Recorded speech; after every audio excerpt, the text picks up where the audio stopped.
Imagine turning 65, getting ready for retirement, and discovering that your life savings has vanished. That is exactly what happened to Karen, a caller on a recent financial show, who found herself suddenly divorced and facing a staggering $500,000 deficit. This deficit didn't happen because of a slow market decline or unexpected medical bills. It happened because of a hidden, unilateral decision. Her husband moved their combined retirement funds into a private trading account and went all in on day trading. This chart shows the failure rate of day traders over a 24-month timeline. When a person day trades consecutively for 2 years, 97% of them lose money. Only 3% survive. Trading a secure retirement fund for those odds is a move that statistically leads to zero. After the dust settled, Karen took inventory. She was left with a $300,000 paid-off house, a $70,000 cash inheritance from her mother, and a receptionist job bringing in roughly $25,000 a year. She is in good health and plans to work for another decade. That creates a strict constraint. She has exactly a 10-year window to replace an entire lifetime of savings. The betrayal is devastating, but the path forward requires prioritizing the raw numbers over the heavy emotional fallout. With only 10 years of earning potential left, the situation demands a total reallocation of her remaining assets. Any financial recovery begins with triage. Before reorganizing the heavy assets, we must secure a liquid safety net so a sudden emergency doesn't derail the entire plan. We divide the $70,000 inheritance. $20,000 becomes an emergency fund. $50,000 enters an investment pool. Her $300,000 house is dead equity. Downsizing to a $150,000 condo frees the rest, assembling a $200,000 investment engine debt-free.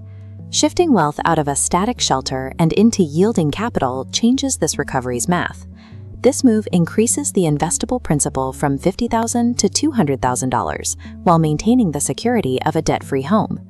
We now have a firm starting line, $200,000 sitting in growth-focused mutual funds. This chart shows that principal compounding over the next decade. Based on historical returns, the capital does the heavy lifting entirely on its own. By age 75, that initial seed money grows to roughly $500,000, replacing the lost retirement without adding a single dollar.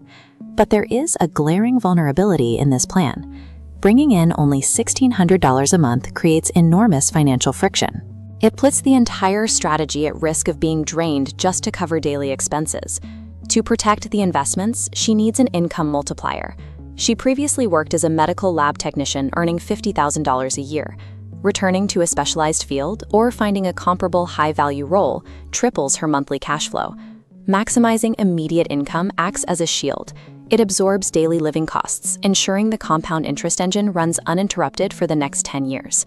Looking back, this crisis exposes a dangerous flaw in how many couples handle money. Dividing the chores, where one spouse manages the daily budget and the other strictly handles the investing, creates a massive blind spot. Full transparency is a mandatory failsafe. If both partners review every account and make investment decisions together, a single-party disaster like gambling a retirement fund on day trading gets shut down the moment it starts. It is impossible to ignore the heavy emotional toll here. Having a partner gamble your future in your 60s is a devastating betrayal. But the mechanics of wealth building do not change based on age or past mistakes. The formula remains a strict equation of assets, time, and income.